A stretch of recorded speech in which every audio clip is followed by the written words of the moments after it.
Hello दोस्तों, welcome to my YouTube channel SST study point. दोस्तों हम 12th क्लास पॉलिटिकल साइंस का second book का third chapter India's foreign policy chapter पढ़ रहे हैं। भारत की विदेश नीति चैप्टर पढ़ रहे हैं जो कि न्यू सिलेबस के अकॉर्डिंग चैप्टर है। और इस चैप्टर में मैंने अब तक जो है प्रिंसिपल्स ऑफ फॉरेन पॉलिसी पढ़ा दिया है। और इंडियाज़ चेंजिंग रिलेशन में मैंने यूएस के साथ, रसिया के साथ, चाइना और इजराइल के साथ भारत की रिलेशन जो है पढ़ा दिए है। भारत के चेंजिंग रिलेशन इन सब कंट्रीज़ के साथ पढ़ा दिए है। ठीक है दोस्तों। और इसमें जो है थर्ड वाला जो टॉपिक है, इसमें जो है पाकिस्तान और भारत के संबंध पढ़ा दिए हैं। ठीक है। और आज हम पढ़ेंगे बांग्लादेश, भूटान और नेपाल के साथ भारत के संबंध कैसे है, इसके बारे में पढ़ेंगे। ये पड़ोसी देश है, नेबर कंट्री है। ठीक है दोस्तों। पाकिस्तान का मैंने पढ़ा दिया। इन सब के लिंक जो है ऊपर जितने भी टॉपिक है इन सब के लिंक आपको डिस्क्रिप्शन में मिल जाएगा, आप वहाँ से पढ़ सकते हैं। आज की वीडियो में हम बांग्लादेश, भूटान और नेपाल के साथ जो है भारत के संबंध पढ़ेंगे। अच्छे और विवाद के जो भी बिंदु है इन दोनों देशों के बीच में, इन सब देशों के बीच में, वो सब पढ़ेंगे। ओके दोस्तों, तो अंत तक बने रहिए और चैनल को सब्सक्राइब कर दीजिए ताकि इसी तरह से आपको जो है वीडियो मिलता रहे। सबसे पहले देखिए दोस्तों, भारत और बांग्लादेश के बीच में संबंध कैसे हैं, ये जो है काफ़ी इंपॉर्टेंट है, काफ़ी ज़्यादा पूछे जाते हैं, इसीलिए मोस्ट इंपॉर्टेंट लिखा हुआ है मैंने। तो देखिए दोस्तों, ये जो है सेम इस तरह भी पूछा जा सकता है कि भारत बांग्लादेश के बीच आपसी सहयोग और असहमति के मुद्दे लिखे। आपसी सहयोग मतलब अच्छे संबंध है दोनों के बीच में कैसे हैं, और असहमति मतलब विवाद के बिंदु कौन से हैं। तो ये दोनों इस तरह से पूछा जाए तो पहले मतलब सहयोग के बिंदु लिखेंगे, फिर असहमति के यानी विवाद के बिंदु लिखेंगे। या तो बस विवाद के बिंदु भी पूछे जा सकते हैं या केवल मतलब सहयोग के बिंदु भी, दोनों में से एक भी पूछे जा सकते हैं या दोनों भी पूछे जा सकते हैं। और अगर भारत बांग्लादेश पर के संबंध बस पूछे जाएं, बस क्वेश्चन में ये लिखा आए कि भारत बांग्लादेश के संबंधों का वर्णन करें, तो आपको जो है पूरा लिख देना है। ठीक है, चाहे अच्छे बुरे जितने भी पॉइंट है सारे लिख देने हैं। ठीक है दोस्तों। मतलब असहमति और आपसी सहयोग या विवाद के बिंदु इस तरह से हेडिंग नहीं बनाना है, मतलब सबको मतलब 7-8 पॉइंट एक ही लाइन में लिख देना है, 1-2 करके, 1 2 3 4 5 6 ऐसे करके 8 तक पूरा लिख देना है। ठीक है दोस्तों। तो देखिए मतलब अच्छे संबंध, देखिए सहयोग के मुद्दे जो है दोनों देशों के बीच में, वो है पिछले 10 वर्षों में बांग्लादेश के साथ आर्थिक संबंधों में सुधार हुआ है। तो दोनों के देशों के बीच में जो है आर्थिक संबंधों में सुधार हुआ है और आर्थिक रूप से जो है दोनों में क्या हो रहा है, सहयोग हो रहा है और व्यापार हो रहा है। ठीक है। इसके बाद देखिए, बांग्लादेश भारत के पूरब चलो की नीति का हिस्सा है। इस नीति के अंतर्गत म्यांमार के जरिए दक्षिण पूर्व एशिया से संपर्क साधने की बात है। ठीक है। तो बांग्लादेश जो है पूरब चलो की नीति का हिस्सा है। भारत की जो पूरब चलो की नीति है, पूरब की तरफ जो मतलब संबंध बनाने की जो नीति है, तो उसका हिस्सा है। तो बांग्लादेश के जरिए क्या है, मतलब उधर भारत जो है क्या कर सकता है, जो दक्षिण पूर्व एशिया वाले जो देश हैं, जैसे थाईलैंड ये सब हो गया, इंडोनेशिया ये सब वाले हो गए, उनसे जो है अच्छे संबंध बना सकता है इसके सहायता से। तो ये जो है एक अच्छी बात है और मतलब सहयोग वाले बिंदु अच्छे बिंदु है, दोनों के बीच में मैत्रीपूर्ण वाले बिंदु है। ठीक है। इसके बाद देखिए, आपदा प्रबंधन और पर्यावरण के मसले पर भी दोनों देशों ने निरंतर सहयोग किया है। तो ये जो है अच्छे संबंध दर्शा रहे हैं दोनों देशों के बीच में। तो ये तो अच्छे संबंध वाले बिंदु हो गए। इसके बाद देखिए असहमति वाले मुद्दे, ठीक है ना, यानी असहयोग वाले या फिर विवाद वाले जो बिंदु है वो है बांग्लादेश और भारत के बीच गंगा और ब्रह्मपुत्र नदी के जल की हिस्सेदारी को लेकर जो है क्या है, मतभेद है। ठीक है दोस्तों। गंगा और ब्रह्मपुत्र याद रखना। ठीक है। सिंधु नदी को लेकर किसके बीच में विवाद है, भारत और पाकिस्तान में। ठीक है ना, भारत और पाकिस्तान के बीच में सिंधु नदी को लेकर है और बांग्लादेश में जो है गंगा और ब्रह्मपुत्र को लेकर। ठीक। इसके बाद देखिए, भारत में अवैध प्रवासी को लेकर दोनों में विवाद है। अवैध प्रवासी मतलब बांग्लादेश से जो है भारत में काफ़ी सारे लोग आ गए हैं जिनका खर्च जो है भारत को उठाना पड़ रहा है और काफ़ी लोग जो है आ भी जाते हैं। ठीक है, बॉर्डर क्रॉस करके, बॉर्डर पार करके यात्री के तौर पर आ जाते हैं और बस जाते हैं। ठीक है दोस्तों। आप देखेंगे 1971 में जब युद्ध हुआ था तो बांग्लादेश से लगभग 80 लाख शरणार्थी आ गए थे। ठीक है, 80 लाख शरणार्थी आ गए थे जिसका खर्च जो है भारत को उठाना पड़ा था और वो जो है अब भी यहाँ रह रहे हैं कहीं ना कहीं। ठीक है। तो इसके कारण जो है दोनों में विवाद है। इसके बाद तीसरा देखिए, बांग्लादेश भारत विरोधी इस्लामी कट्टरपंथी जमातों को समर्थन करता है। तो इस्लामी विरोधी जो है कट्टरपंथी ये सब जो है यानी आतंकवादी, इन सब को जो है बढ़ावा देता है, उग्रवादियों को बढ़ावा देता है, जिसके कारण जो है भारत नाखुश है और दोनों में जो है विवाद है। इसके बाद देखिए, भारतीय सेना को पूर्वोत्तर भारत में जाने के लिए अपने इलाके से रास्ता देने से इनकार करना आदि विवाद शामिल है। तो भारतीय सेना को जो है अपने एरिया से जो है पूर्वोत्तर की तरफ जाने में जो है मना करता है। ठीक है दोस्तों, जाने नहीं देता भारतीय सैनिकों को, रास्ता नहीं देता, जिसके कारण जो है भारत और बांग्लादेश के बीच में जो है विवाद है। ठीक है, तो ये सब जो है विवाद के बिंदु है। तो अच्छे और मतलब मैत्रीपूर्ण संबंध और विवाद के बिंदु या फिर असहमति के संबंध दोनों बता दिया बांग्लादेश से संबंधित, और काफ़ी इंपॉर्टेंट है बांग्लादेश वाला, लिखना है तो यही सब लिखना है आपको। ठीक है, इसी में जो है फुल मार्क्स मिलेंगे आपको। इसके बाद देखिए फरक्का विवाद है दोनों के बीच में, तो फरक्का विवाद भी देखिए 1-2 नंबर में पूछ लिया जाता है। तो ये फरक्का विवाद देखिए है क्या। ये देखिए फरक्का विवाद अगर आ जाता है तो बच्चे मतलब थोड़ा सा वो हो जाते हैं, इनको मतलब समझ में नहीं आता कि फरक्का होता क्या है। तो ये विवाद जो है किसके बीच में संबंधित है, भारत और बांग्लादेश के बीच में संबंधित है। 1 नंबर में भी पूछ लिया जाता है कि फरक्का विवाद जो है किन देशों के बीच में संबंधित है। ठीक है, किन देशों के बीच में, तो भारत और बांग्लादेश के बीच में। तो यह विवाद जो है बांग्लादेश और भारत से संबंधित है। ठीक है दोस्तों, गंगा नदी के पानी में हिस्सेदारी के मसले पर भारत और बांग्लादेश के बीच फरक्का संधि पर हस्ताक्षर कब हुआ था, 1996 में हुआ। गंगा नदी के हिस्सेदारी को लेकर फरक्का विवाद पर जो हस्ताक्षर वो कब हुआ, 1996 में हुआ। फरक्का संधि पर जो हस्ताक्षर हुआ। ठीक है दोस्तों, और ये जो मतलब जल बंटवारे को लेकर ही जो विवाद है, इसी को हम फरक्का विवाद कह रहे हैं। ठीक, तो फरक्का संधि हुआ 1996 में, याद रखना है। ये बांग्लादेश के साथ भारत के संबंध थे। अब देखिए भारत और नेपाल के बीच में जो है कैसे संबंध है, काफ़ी इंपॉर्टेंट है ये भी पूछा जाता है। तो इसके भी 5-6 पॉइंट है, इसको आपको याद रखना है, पॉइंट में याद रखना है आपको। ठीक है, भारत और नेपाल के मध्य संबंध अच्छे हैं। संधि के अनुसार दोनों देशों के नागरिक एक दूसरे के देश में बिना पासपोर्ट और वीज़ा के आ जा सकते हैं और काम कर सकते हैं।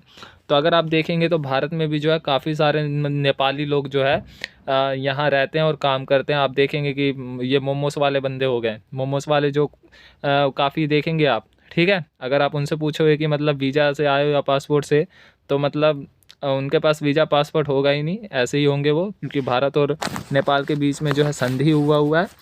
और काफ़ी लोग जो है इसी संधि के द्वारा जो है एक दूसरे देश में आ जा सकते हैं। सभी लोग, काफ़ी नहीं, मतलब भारत के लोग जो है नेपाल जा सकते हैं और नेपाल के लोग जो है यहाँ भारत आ सकते हैं। ओके दोस्तों, तो बिना पासपोर्ट और वीज़ा के आ जा सकते हैं एक दूसरे देश में, घूम सकते हैं, काम कर सकते हैं, रोज़गार ढूंढ सकते हैं।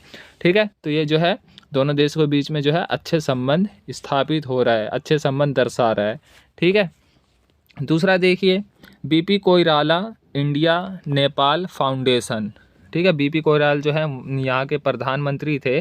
तो बीपी कोइराल इंडिया नेपाल फाउंडेशन की स्थापना 1991 में भारत और नेपाल सरकारों के बीच एक समझौता ज्ञापन पर हस्ताक्षर के माध्यम से की गई थी। तो एक फाउंडेशन की स्थापना की गई थी भारत सरकार और नेपाल सरकार के दोनों के बीच में, जो हस्ताक्षर हुआ था समझौता के द्वारा किया गया था। ठीक है, और इस फाउंडेशन का देखिए उद्देश्य क्या है, उद्देश्य है भारत और नेपाल के बीच शैक्षिक, सांस्कृतिक, वैज्ञानिक, तकनीकी सहयोग को बढ़ावा देना। इस फाउंडेशन की स्थापना शिक्षा, सांस्कृतिक, वैज्ञानिक और टेक्नोलॉजी को बढ़ावा देने के लिए, सहयोग करने के लिए, एक दूसरे देश में सहयोग करने के लिए की गई थी इस फाउंडेशन की स्थापना। ठीक है, इसके बाद देखिए तीसरा जो मतलब संबंध है दोनों के बीच में, देखिए तीसरा पॉइंट, नेपाल भारत पुस्तकालय की स्थापना 1951 में काठमांडू में हुई थी। तो ये भी याद रखना है कहाँ पर हुई थी। ठीक है ना, नेपाल भारत पुस्तकालय की स्थापना 1951 में काठमांडू में हुई थी। इसे नेपाल में पहला विदेशी पुस्तकालय माना जाता है। ठीक है दोस्तों, जो पहला विदेशी पुस्तकालय भारत द्वारा खोला गया था वो कहाँ खोला गया, नेपाल में ही खोला गया। ठीक, इसका उद्देश्य भारत और नेपाल के बीच सांस्कृतिक संबंधों और सूचना विनिमय को बढ़ावा देना है और उनको मजबूत करना है। ठीक है दोस्तों, तो नेपाल भारत पुस्तकालय की स्थापना जो है, भारत की जो मतलब पहली विदेशी पुस्तकालय जो है, भारत से बाहर जो पुस्तकालय की स्थापना की गई 1951 में, नेपाल में ही की गई। ठीक, और इसका जो है सांस्कृतिक संबंधों को बढ़ावा देना है। ठीक है, इसके बाद देखिए भारत सरकार नेपाल को पर्याप्त वित्तीय और तकनीकी विकास सहायता प्रदान करती है। तो मतलब फाइनेंशियल हेल्प भी देता है भारत, और फिर टेक्नोलॉजी भी काफ़ी प्रदान करता है, हेल्प करता है नेपाल को टेक्नोलॉजी के रूप में भी। ठीक है दोस्तों, इसके बाद देखिए भारत और नेपाल के बीच उच्च स्तरीय यात्राओं और इंटरेक्शन का नियमित आदान प्रदान होता है। तो मतलब एक दूसरे देश में आते जाते रहते हैं लोग, पीपल टू पीपल कनेक्शन भी होता रहता है। ठीक है, नेपाली प्रधानमंत्री सुशील कोइराला 26 मई 2014 को प्रधानमंत्री श्री नरेंद्र मोदी के शपथ ग्रहण समारोह में भाग लेने के लिए भारत आए थे। तो मतलब काफ़ी मतलब नेता जो हैं नेपाल से भारत भी आए हैं, यात्रा की हैं, और भारत के नेता जो है नेपाल भी यात्रा किए हैं। तो ये सब पॉइंट जो है दोनों देशों के बीच में जो है अच्छे संबंध को दर्शा रहे हैं। ये इन सब पॉइंट से तो पता चल रहा है दोनों के बीच में जो है काफ़ी मतलब घनिष्ठ संबंध है, महत्वपूर्ण संबंध है। ठीक। 2014 में प्रधानमंत्री श्री नरेंद्र मोदी 2 बार अगस्त में द्विपक्षीय यात्रा के लिए और नवंबर में सार्क के लिए नेपाल गए थे। तो प्रधानमंत्री मोदी जी भी है 2014 में नेपाल की यात्रा करते हैं। जब 25 अप्रैल 2015 को नेपाल में विनाशकारी 7.8 की तीव्रता से भूकंप आया था, तब भारत सरकार ने राष्ट्रीय आपदा प्रतिक्रिया बल NDRF की टीमों और विशेष विमान को राहत के लिए नेपाल भेजा। तो जब नेपाल में जो है, नेपाल आपको पता है कि मतलब वहाँ पे जो है आपदा ये सब आते रहते हैं। ठीक है दोस्तों, और काफ़ी तेज़ी से आपदा आता है नेपाल में।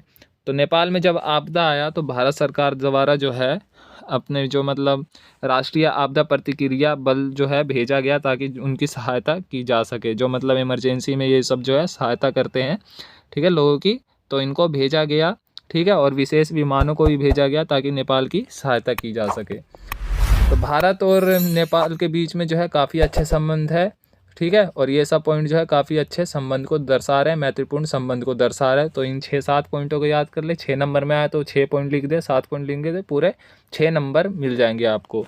ओके फ्रेंड्स, इसके बाद देखिए भारत भूटान संबंध। भारत बांग्लादेश पढ़ लिए, भारत नेपाल पढ़ लिए, अब देखिए भारत भूटान संबंध कैसे हैं। तो पहला पॉइंट देखिए, भारत और भूटान के संबंध अच्छे हैं। भूटान द्वारा पूर्वोत्तर भारत के उग्रवादियों और गुरिल्लों को अपने क्षेत्र से निकालने के कारण भारत को सहायता मिली है। तो भूटान ने जो है अपने क्षेत्रों से मतलब उग्रवादियों को निकालने में महत्वपूर्ण भूमिका निभाई है, जिसके कारण भारत को भी जो है काफ़ी सहायता मिली है। नहीं तो अगर मान लो भूटान में जो है पड़ोसी देश है, तो यहाँ पर अगर मान लो उग्रवादी आतंकवादी होंगे तो क्या होगा, इससे जो है भारत को भी काफ़ी नुकसान होगा। ठीक है दोस्तों, भारत को भी जो है खतरा रहेगा, तो इससे सहायता मिली है भारत को। इसके बाद देखिए, भूटान की पनबिजली परियोजना और विकास कार्यों में भारत सहायता कर रहा है। इसके अतिरिक्त बिजली का आयात भी कर रहा है। तो मतलब पनबिजली, जो पानी से बिजली बनाई जाती है, पानी से बिजली बनाने के लिए जो परियोजनाएं बनाई जा रही है, उसमें जो है भारत सहायता कर रहा है भूटान में बनाने के लिए। और भारत जो है बिजली का जो है क्या कर रहा है, आयात भी कर रहा है।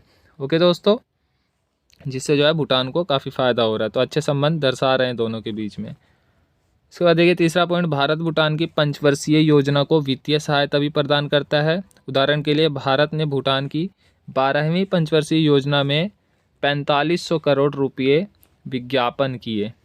तो भारत जो है भूटान के पंचवर्षीय योजनाओं में भी जो है बढ़ चढ़ कर क्या कर रहा है, सहायता कर रहा है। ओके। इसके बाद देखिए सांस्कृतिक दृष्टिकोण से दोनों देशों के बीच मजबूत संबंध है। सांस्कृतिक दृष्टिकोण से भी जो है अच्छे संबंध है दोनों देशों के बीच में, और दोनों देश जो है एक दूसरे के संस्कृति का सम्मान करते, एक दूसरे के संस्कृति का लगभग अपनाते भी हैं। भारत की संस्कृति को तो लगभग आसपास वाले देशों में काफ़ी ज़्यादा अपनाया जाता है। ठीक है दोस्तों। इसके बाद देखिए, उच्च शिक्षा के अध्ययन करने के लिए बड़ी संख्या में भूटानी छात्र भारत आए, और भारत भूटानी छात्रों को कई छात्रवृत्तियां प्रदान करता है। तो भारत जो है कई छात्रवृत्तियां प्रदान करता है, हेल्प भी प्रदान करता है, और भूटान के लोग जो है, भूटान के स्टूडेंट जो है काफ़ी ज़्यादा पढ़ने भी आते हैं भारत में। ठीक है, तो अच्छे संबंध दोनों देशों के बीच में है, काफ़ी अच्छे संबंध दर्शा रहे हैं ये सब पॉइंट। ओके। इसके बाद देखिए, भारत भूटान का सबसे बड़ा व्यापारिक व्यवसाय है। भूटान के साथ व्यापार और वाणिज्य संबंध बढ़ने से अरुणाचल प्रदेश और असम के लिए अत्यधिक लाभ होगा। अरे भारत और भूटान के बीच में जो है व्यापार भी बढ़ चढ़ कर हो रहा है। ठीक है, और भूटान से होगा तो जो मतलब भूटान के आसपास वाले जो राज्य हैं उनको भी काफ़ी ज़्यादा फ़ायदा होगा। ओके। इसके बाद देखिए, भारत के साथ भूटान के सहयोग की बहुत आवश्यकता है, क्योंकि यह चिकन नेक और भारत के वैश्विक राज्य को सुरक्षा प्रदान करता है। तो भारत के चिकन नेक को जो है सुरक्षा प्रदान करता है। चिकन नेक देखिए है क्या, जो भारत का राज्य है पश्चिम बंगाल, तो पश्चिम बंगाल राज्य जो है इस तरह से बना हुआ है। ठीक है दोस्तों, इस तरह से लगभग बना हुआ है। और ऊपर ऐसे जा रहा है तो इसको जो है चिकन नेक कह रहे हैं। चिकन नेक यानी चिकन मुर्गे की गर्दन की तरह जा रहा है ये, ठीक है। तो और यहाँ पे जो है भूटान आ जाता है ऐसे छोटा सा, ठीक है, और इसके ऊपर चाइना आ जाता है। तो ये जो है इस क्षेत्र को जो है सुरक्षा प्रदान कर रहा है। इस क्षेत्र को कैसे सुरक्षा प्रदान कर रहा है, क्योंकि यहाँ पे जो है भूटान आ गया और ऊपर चाइना। अगर मान लीजिए भूटान नहीं रहता तो चाइना जो है इस इतने क्षेत्र पे जो है कब्जा कर सकता था, भारत को जो है काट सकता था, ठीक है दोस्तों। तो इस कारण जो है भारत को जो है भारत की अखंडता को भी एक तरह से मतलब बचाए हुए है। भारत के जो है बॉर्डर को जो है बचाए हुए सुरक्षा प्रदान कर रहा है, ठीक है दोस्तों, चाइना से बचा रहा है। तो इस तरह दोनों देशों में यानी भारत और भूटान में जो है अच्छे संबंध है और अच्छे संबंध के संकेत दर्शा रहे हैं ये सारे पॉइंट।